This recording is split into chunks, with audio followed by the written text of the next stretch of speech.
The Eminence in Shadow. La verdadera eminencia. Capítulo 18. Narrador: Klaus Midgard. El salón de eventos se despliega ante los ojos de los recién entrantes y de Iris como una magnífica sala de baile sacada de un sueño junto con paredes adornadas con tapices de seda con cuadros de escenas de batallas mágicas y paisajes, ilustraciones a personajes emblemáticos de la historia del reino de Midgard o estilos abstractos, todos hechos por mano de los pocos artistas famosos del reino. Por supuesto, este despliegue de la vanidad lujosa que Midgard podía ofrecer a los ojos de los visitantes era escaso en comparación con el reino de Oriana, el lugar considerado el seno y cuna de las artes y la música. En el centro, un gran escenario se podía observar, una mesa con los distintos platillos de distintos reinos, estados de países e imperios para satisfacer el sabor familiar de la tierra de los visitantes, sin mencionar que la joven Luna solicitó que todo el menú presente fuera hecho por manos del personal de Mitsugoshi Company. Esta joven elfa me hace dudar sobre la cantidad de talento personal que siempre ha tenido en mi reino pero que jamás fue descubierto, pensaba Klaus. Sin embargo, aquel despliegue de diversos manjares y suculencias no estaba siendo tocado por los nobles presentes en el gran salón ya que se encontraban conversando animadamente, sus ropas finas y coloridas contrastan con el entorno sobrio y elegante, ideal para aflojar los ánimos. El tema más apremiante para cualquiera era el joven Sicágeno, el cual fue anunciado como un caballero mágico al nivel de los héroes. Desde los albores de la historia, la Iglesia ha sido un faro de luz en un mundo oscuro, una entidad antigua cuyos ecos resuenan a través de los siglos. Sus riquezas eran inmensurables, su poder militar indiscutible, y su voz era la portadora de las enseñanzas divinas. Estas enseñanzas hablaban de la diosa Beatrix, una entidad celestial que otorgó su bendición a 3 jóvenes. Una elfa, una humana y una teriántropos. Estos jóvenes se convirtieron en los campeones de la humanidad, luchando contra Diabolos, la mayor amenaza para el mundo. A lo largo de su historia, la Iglesia nunca buscó dominar el mundo. En cambio, esparció su palabra como semillas en el viento, apoyó a los países en tiempos de necesidad y medió en guerras para mantener la paz. Sus logros eran tan vastos como las estrellas en el cielo, y sus acciones siempre nobles. Pero la imagen resplandeciente que la Iglesia proyectaba no era solo para los plebeyos, diversos nobles a lo largo del mundo también adoraban su religión y nunca dudaban de su palabra. La Iglesia no solo tenía la confianza de la gente y vastos recursos, sino que también contaba con sus propias organizaciones armadas. Los templarios, un grupo selecto de caballeros mágicos, eran adoctrinados en las artes militares elaboradas por la Iglesia y se les enseñaba a seguir sus paradigmas y conductas. Por fin, cuando la Iglesia anunció al mundo el nombramiento de un nuevo héroe, no solo significaba que reconocía el poder del joven, sino que también proyectaba una imagen de esperanza. Por eso, muchos nobles estaban interesados en conocerlo. A pesar del anuncio mundial de la Iglesia y del recién nombrado alto obispo de Lindurm de que acogerían al joven en el futuro, muchos veían esto como una oportunidad para establecer conexiones con él. Con aquel poder en su cuerpo, tenía un gran futuro esperándolo, y ahora más aún siendo que se comprometió con mi hija, la primera princesa de Midgard, una de las mayores potencias del mundo. En un rincón discreto, Sicágeno se encuentra apoyado contra una columna, observando la escena con desinterés mientras comía. Mientras la joven Luna le iba trayendo distintos platos, ya a algunos metros podían ver a mi hija, Iris, desviando la atención de Sid que otros nobles casi lo han apuntado deliberadamente con ofertas de negocios exclusivas y de establecer conexiones con él. Por supuesto, siendo Iris quien los estaba bloqueando, no se atreverían a proponerle a la misma prometida alguna de sus hijas como segunda esposa. Sicágeno, aunque dispuesto a participar en las formalidades, no pudo evitar ser atraído por la exhibición de habilidades culinarias. Los chefs de Mitsugoshi han superado sus propias expectativas, presentando platos que son verdaderas obras de arte. Pequeñas esculturas comestibles que representan escenas de batallas famosas, postres que parecen joyas preciosas, y platos principales que combinan ingredientes de mundos distantes, todo servido con una precisión y atención al detalle que incluso Sid no pudo superar y cayó víctima de la tentación, a tal punto que seguramente convenció a mi hija de cubrirle las espaldas para que él pudiera comer, con solo mirar su rostro disfrutando los distintos platillos servidos por la joven Luna me lo dice todo. Sin embargo, lo más curioso de estos nobles que estaban siendo bloqueados eran sus identidades. El conde Mono, que tenía un puesto prominente en el Tribunal de Justicia, afiliado a la facción Fenrir del culto y miembro de las 13 espadas nocturnas junto a otros tales como el barón Graham y el conde Kusaya, miembros de las 13 espadas y parte de la misma facción. Otro era el duque Dakwai Khan, líder de la facción de los nobles y uno de los nobles de mayor edad y antigüedad, junto a su hija Elisa, quien era la vicepresidenta del consejo de estudiantes en la academia en la que mi hija Alexia y el joven Sid asistían. Ella y su padre estaban intentando rodear a la multitud frente a Iris para llegar a Sicágeno, pero justo cuando él logró pasar desapercibido de ella, Luna saltó a la defensa y empezó a hablar con él, seguramente esperaba presentarle a su hija. Sin embargo, no pudo evadirla. De hecho, ningún noble en todo Midgar se atrevería a despreciar una conversación con esa joven. En pocos años Mitsugoshi se había convertido en una de las empresas líderes en todo Midgar. Sin embargo, esta empresa en especial, tenía un ritmo de crecimiento anormal, sacando nuevos productos constantemente, induciendo de manera exitosa líneas de moda para plebeyos y nobles. Incluso se ha estado rumoreando que sacarán una línea de armamentos experimental en estas últimas semanas, a lo que ya tengo el ojo puesto en ello. Este y tantos motivos volvían a Luna en una mujer demasiado influyente. El ambiente está demasiado cargado de expectativas. Seguramente cada noble de la facción de los nobles está calculando cómo este nuevo compromiso influirá en el equilibrio de poder. Pero por ahora, la música comienza a sonar, invitando a las parejas a disfrutar del momento presente, dejando las intrigas para otro día. Sin embargo, el plan se había logrado realizar. Se había olvidado por completo que esta reunión era para fortalecer las conexiones o presumir de los participantes de sus naciones. El nacimiento del héroe de Midgar estaba acaparando toda la atención. A lo lejos, podía verlos también atentos a lo que hacía Sicágeno, uno de los representantes de más alto nivel de la iglesia en Midgar, de cabello oscuro que llegaba hasta sus hombros, bastante atípico para la moda masculina en Midgar, en cortes de cabello petos, vestido con su túnica papal de arzobispo junto a un joven templario de cabello largo y ojos afilados.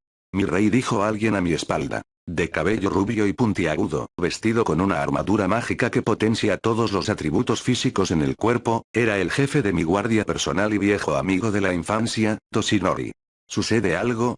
Esta reunión, dijo él, casi todos los nobles del reino son sospechosos o ya confirmados por nosotros que están relacionados con el culto y la iglesia. Aquello no me tomaba por sorpresa. En estas semanas desde que anunció en la conferencia sobre el compromiso, no eran pocos los nobles que intentaban persuadirme sobre que debería permitirle a la iglesia su reclutamiento. Otros intentaron bajarlo del poder, alegando sobre una relación amorosa que tuvo con Alexia, mi hija menor. Ciertamente aquel punto era plausible, dado que el carácter del joven Kage no era desconocido. Además de los puntos negativos que Iris había cometido anteriormente, no sería extraño que guardara algún tipo de rencor contra ella o la familia real, sin mencionar que, según me informaron, fue él quien rompió la relación con mi hija menor. Sin embargo, existe una diferencia crucial entre ambas hijas mías, una diferencia que dicta el motivo por el cual Iris es la sucesora formal al trono. Iris, con su espíritu indomable, es la encarnación de un verdadero gobernante. Su valentía y determinación son inquebrantables, enfrentando adversidades sin un ápice de duda. Su mayor arma es el gran carisma que acompaña a su habilidad como espadachín mágico, un imán que atrae a su bando a distintas personas entre los nobles y caballeros. Por otro lado, Alexia, la estratega, es sin duda mucho más inteligente que Iris. Es calculadora y sabe desenvolverse entre los nobles con gran pericia. Es una maestra en tramar complots para lograr que los demás hagan lo que ella quiera. Sin embargo, su camino al trono estaría lleno de obstáculos, ya que carece del carisma de Iris, ese carisma que mantiene la confianza de los demás en ella. Solo espero que el tiempo que Alexia ha pasado aislada de nosotros la hagan recapacitar todo esto y no haga nada extremo. Narrador. Neutro. El tiempo pasaba rápidamente entre nobles comiendo, algunas parejas bailando al son de la música, otros pocos conversaban entre ellos, hablando de temas de ocio o sobre algún comercio que pudieran realizar aliados. Sin embargo, a lo lejos, en uno de los extremos del salón se podía ver a dos figuras que desde hacía tiempo estaban mirando al joven Sicágeno. Uno era un hombre alto, de cabello estilo Bo, con unas lentes oscuros, piel blanca y un traje adornado, característico de un alto obispo. Otro parecía un acompañante de la iglesia, de una altura mucho menor a la de un adulto, de cabello largo y una mirada afilada no característica de un miembro del clero. ¿En serio no puedes detectar nada, Petos? En absoluto, Fenrir-sama, respondió Petos. Observando al joven desde hacía un buen tiempo, se encontraba en el quinto asiento de los rounds, Fenrir, y junto a él, recién nombrado 10º asiento de los rounds, Petos. Si no puede confiar en mi análisis, ¿podría recomendarle que lo intente usted mismo? No tengo aptitudes de sensor, respondió Fenrir. Lo más que puedo medir es su actitud física, le respondió. ¿Qué conclusión ha obtenido sobre ello? Ciertamente impresionante, le dijo sin filtrar nada. Su postura, forma de caminar, todo me indica que se ha desarrollado al máximo para luchar en la vanguardia, concluyó antes de volver a hablar de manera breve. Lo que sí es extraño es que alguien no sea medible. Coincidió, respondió Petos. No importa cuánto intente medir su nivel de mana o evaluar su circuito mágico, su mana fluye de una manera extraña. Explicar. Cuando un sensor intenta analizar a otra persona, debe infiltrar su mana en el cuerpo de la otra persona. Para ello uno debe colar su mana entre el que va siendo filtrado naturalmente del cuerpo de la persona en cuestión. ¿Entiende esta parte, cierto? Es lo más básico que se debe hacer para medir a tu enemigo, respondió Fenrir. Incluso tengo algunas técnicas que hacen lo mismo, pero con otros efectos. Ciertamente, para introducir nuestra mana en el cuerpo del objetivo debemos colarnos por el flujo natural del mana de la persona e insertarnos en su cuerpo. Luego pasa a ser lo que los sensores podemos hacer específicamente: sincronizamos nuestros sentidos con el mana que se introduce pero sin soltar esta conexión, de modo que podemos medir el cuerpo de la otra persona al permitir que el mana invasor se esparza por el cuerpo. Sin embargo, en este caso el flujo de psicágeno no se filtra de manera natural, sigue un patrón muy estricto de movimiento al filtrarse de su cuerpo, por lo que no puedo colar mi mana en él, ya que si presiono demasiado él podría detectar algo extraño, dijo tras una larga explicación. Bien podría ser natural para una normal de su nivel, o puede estar haciéndolo a propósito, lo cual sería de temer. Ciertamente, si su nivel es tal que puede controlar incluso el flujo de su mana que se filtra de su cuerpo, debe de tener un dominio del mana extraordinario. No sería extraño que sea más fuerte que usted, Fenrir-sama. Tras unos segundos de pensarlo tenazmente, Fenrir respondió. Me gustaría comprobarlo, dijo. En aquel momento Fenrir quiso poner a prueba al chico, y estando a punto de soltar su intención asesina hacia él para medir su reacción, una sensación. Sin embargo, desde su espalda alguien había hablado.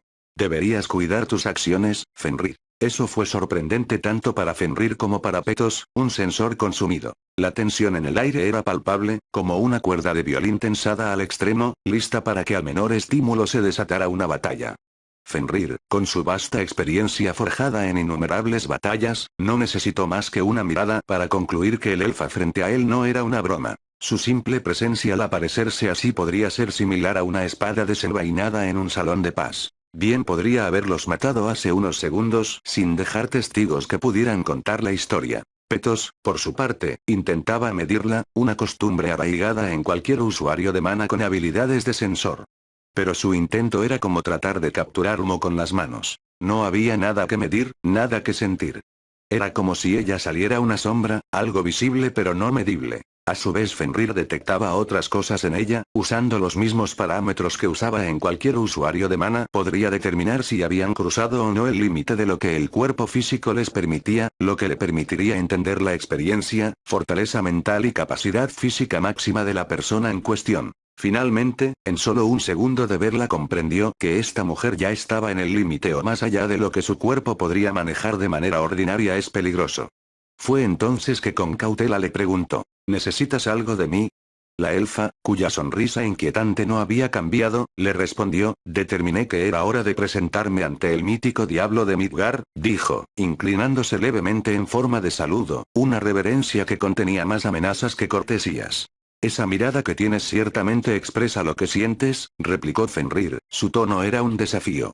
Naturalmente, respondió ella con una compostura que desmentía la tensión del momento, siendo ambos rounds, lo extraño es que no los haya matado, dijo, y con esas palabras, soltó su intención asesina hacia ambos. Este fue el detonante para comenzar la batalla. La propia existencia del culto era desconocida para los civiles, conocida por pocos nobles, que se hayan visto afectados por el culto directamente o que se relacionan con ellos de algún modo. Sin embargo, que una elfa extraña llegaría de la nada y supiera no solo de la existencia del culto, sino de los rounds, además de saber que ambos pertenecían a estos, le hizo entender al instante que debía silenciarla de inmediato. Fenrir, instintivamente, envió su mano hacia la empuñadura de su arma, pero recordó, con una mezcla de frustración y alivio, que, en este tipo de eventos, siendo acompañante de un alto obispo en calidad de obispo menor, no podía portar armas por lo que no la había traído. No planeo empezar una pelea en este lugar, informó, su voz era un hilo de hierro, tratando de contrarrestar la presión con su propia intención asesina. Petos, completamente descolocado mentalmente, pensó con desesperación. No puedo sentir ningún rastro de mano en ella. A diferencia de Petos, que estaba sucumbiendo mentalmente ante la presión, Fenrir preguntó con cautela. ¿Quién eres? Alfa, respondió la elfa, su nombre era una declaración, una afirmación de poder, parte de las sombras. Un vacío de silencio se extiende entre los tres, un silencio que era un abismo de significados y posibilidades. Las 7 sombras, pensó Fenrir, intentando recordar lo que sabía sobre ellas. Shadow Garden había aparecido de la nada y comenzó a eliminar a todos los efectivos del culto que operaban en Midgard. Y ahora, uno de sus líderes estaba frente a él, una revelación que era tanto una amenaza como una oportunidad. Había perdido una gran cantidad de efectivos por culto a esta organización, sin embargo, de entre sus peores pérdidas estaban la de diversos niños nombrados, seres que superaban a los primeros hijos, y contaban con habilidades de élite, incluso los más hábiles podrían rivalizar con la propia Iris Midgard, una de las más fuertes de la esfera pública. La existencia de las 7 sombras provenía de un sobreviviente al asalto que se realizó en Lindwurm, uno de los guardias del interior del templo que logró fingirse muerto con una técnica mágica pudo escuchar esa información. Venom, aquel que había elegido como una futura figura pública que se enfrentaría a Oliver, uno de los 3 héroes fue derrotado por uno de estos sombras en un solo ataque. Esa fue una fachada, puesto que Venom no era realmente así de fuerte, sin embargo, era uno de los más fuertes de la facción del fallecido 11º asiento de los Rounds, Nelson. Si hubiera tanta diferencia entre una de las 7 sombras y los niños nombrados, bien podrían estar en el mismo espectro que los Rounds. Eso estimulaba el deseo de luchar de Fenrir, pero al observar a esta elfa, intuía que una lucha con ella le podría costar un brazo o pierna, si es que llegaba a lograr la victoria. Petos interrumpió sus pensamientos. Shadow Garden, dijo que su voz era un eco de reconocimiento. Es bueno que nos reconozca, dijo ella, su tono era de satisfacción. Para atreverse a aparecer en público y revelarse ante mí, significa que no me teme, incluso sabiendo mi antiguo título, pensó Fenrir, su mente trabajando a toda velocidad. Si aparece ante nosotros, comenzó a hablar Petos, su voz era un intento de ocultar su perturbación interior, es que deseamos algo de nosotros, ¿no es así? Preguntó. Naturalmente, dijo la elfa rubia, su voz era tranquila, pero cada palabra estaba cargada de intención. Me gustaría que se detengan en sus intentos de acercar a Sicágeno a la iglesia. La revelación fue un golpe sorpresivo para ambos. El nacimiento de un ser a la altura de los 3 héroes había sido un rumor que Fenrir había dudado en creer.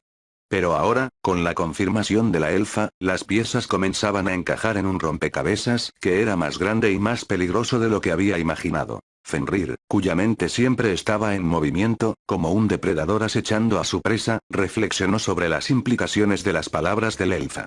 Si Shadow Garden también está interesado en Sicágeno, entonces debe haber algo más en él de lo que nuestros informes han revelado, pensó, recordando lo que sabía del joven. Según toda la información recabada, el joven era el segundo hijo de los Cágeno, y casualmente el territorio de los Cágeno era donde comenzaron las fortalezas del culto empezando a ser reducidas y los bandidos afiliados habían desaparecido, aquello había sembrado una semilla de sospecha en Fenrir.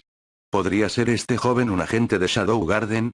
Se preguntaba, sin embargo, esta elfa perteneciente le ordenaba que no se le acercara, lo cual indicaba algunas teorías. En primera instancia, podía descartar que el joven fuera agente de Shadow Garden, ya que, de serlo, Alpha, parte de las sombras, jamás habría aparecido para indicarle / ordenarle que se le alejaría, sino que habrían alentado el acercamiento del joven a la iglesia, sea antes o después de estos eventos, buscando sacar mayor información de las operaciones del culto con él como espía. En segundo lugar, se podía deducir que al menos las 7 sombras podrían haber estado al tanto del potencial que este joven ocultaba, esperando alguna oportunidad para ponerse en contacto con él, lo cual no sería extraño ya que sus operaciones comenzaron en el mismo territorio que su familia. Y finalmente, se podía deducir que, si el joven no tenía relación con Shadow Garden, era Claire, la hermana mayor, una destacada caballero mágico reconocida por su talento sobresaliente, para estándares públicos, quien estuviera conectada de algún modo a Shadow Garden. Si cotejaba el nivel actual de la joven con la lista creada por el culto, solo podía asignarla en nivel de élite, lo cual se lograba ver en su mayoría entre los ya graduados de la academia, o al menos, tenían más de 20 años, si bien esto indicaba un talento sobresaliente que no era nada especialmente destacado, como el caso de Iris Midgar, quien estando cerca de los 20 años ya entraba al mínimo nivel requerido para ser catalogada como élite superior. Al observar al joven Kageno personalmente, Fenrir pudo discernir la inteligencia astuta que se ocultaba detrás de esa fachada de indolencia. Es un maestro en el arte del engaño, pensó, admirando la habilidad de Kageno para ocultar su verdadero poder. La hazaña de dividir en dos una bola de descarga mágica lanzada por la temida bruja de la calamidad no era algo que pudiera ser logrado por un simple diletante en las artes místicas, de hecho. Los rumores hablaban de su naturaleza dócil y libertina, reforzados por la visión de Kageno aceptando con una sonrisa complaciente los favores y sobornos del alto obispo que había sucedido a Nelson. Pero Fenrir había visto más allá, era muy similar a los nobles corruptos con los que su facción estaba relacionada. ¿Un busca fama? Pregunta dentro de sí, ¿o solo le gusta actuar como un noble corrupto? Entonces, planeaba que respondera a Alfa se oyera un estridente grito colectivo. La princesa Rose se ha enloquecido. Tras eso la gente de la sala común empezó a cuestionar las palabras escuchadas. Así comenzó, pensó Sid viendo cómo los nobles le dejaban de prestar atención. Aquellos con capacidad de manipular el maná pudieron a través de sus sentidos aumentados escuchar el sonido de espadas chocando y de ataques siendo realizados. Un breve temblor se produjo producto de una poderosa explosión. Yaji llamó Klaus. Sí, respondió al instante. Al parecer la sala reservada a uno de los diplomáticos externos tuvo algún altercado, dijo. Rose Oriana, murmuró Klaus, ¿no era la chica que representaría a la Academia de Caballeros Oscuros en el torneo Busin? Es correcto, respondió, también funge como presidenta del consejo estudiantil. Fuera de la sala de recepción que se utilizaba para reunir a los diversos nobles de distintos lugares del mundo, también se asignaban salas privadas para que ellos pudieran reunirse en privado, y en este caso era donde estaba residiendo el rey de Oriana, Rafael Oriana. Otra explosión se desencadenó, mucho más fuerte que la anterior. Ya no puedo hacer la vista gorda, pensó, y justo antes de dar la orden a los caballeros que hacían guardia. Es Shadow Garden. Se oyó un grito de donde provenían las explosiones. Otros temblores fueron resonando y temblando alrededor de los presentes. Ark. Puaj. ¡No! Piedad. Esa voz. Exclamó Yaji, es de Mike. ¿El caballero guardián del rey Rafael? Exclamó Klaus. Guardias. Exclamó. Al instante los presentes sin más palabras se dirigieron al lugar. Sin embargo, alguien se movió para interponerse. Antes de llegar a la gran puerta se interpuso una persona encapuchada. No era alguien reconocible, tampoco llevaba ropas de nobleza, sencillamente el cuerpo de esta persona estaba cubierto de una tela oscura, y su rostro mayormente encapuchado. Los caballeros se detuvieron a pocos metros de esa persona desconocida. Les parecía extraño que alguien encapuchado hubiera logrado entrar, el propio Yaji no había detectado a ningún intruso, y aún así tampoco logró notar que alguien estaba vestido de esa manera, sin embargo, él y sus compañeros no podían apoyar a los demás guardias enviados, pero Klaus, ya que estos eran la guardia personal del rey, ni siquiera Klaus podía ordenarles dejar su lado y dejarlo vulnerable. Muévete o serás arrestada. Ordenó uno de los caballeros oscuros. Me temo que eso no será posible, respondió al instante. Necesitamos que los presentes se queden aquí, dijo con gracia. Fueron palabras muy osadas, considerando que frente a esta persona habían múltiples guardias, casi tomando a los presentes como rehenes, pese a no tomar acción contra los nobles presentes. Es una mujer de Shadow Garden, determinó el guardia viendo su postura, voz y palabras. Desenvainó su arma al determinar que debían apresarla tras aquellas palabras. Sin embargo, el guardia cayó al suelo inconsciente sin desenvainar su arma del todo. Por eso les dije que se debían quedar aquí, dijo. No se ha movido, pensó Yaji sin haberla perdido de vista. Explosión. Una explosión atronadora ensordeció todo el salón de eventos. Y gracias a ese despliegue de humo y aire fue que Sid pudo detectarlo, ese olor.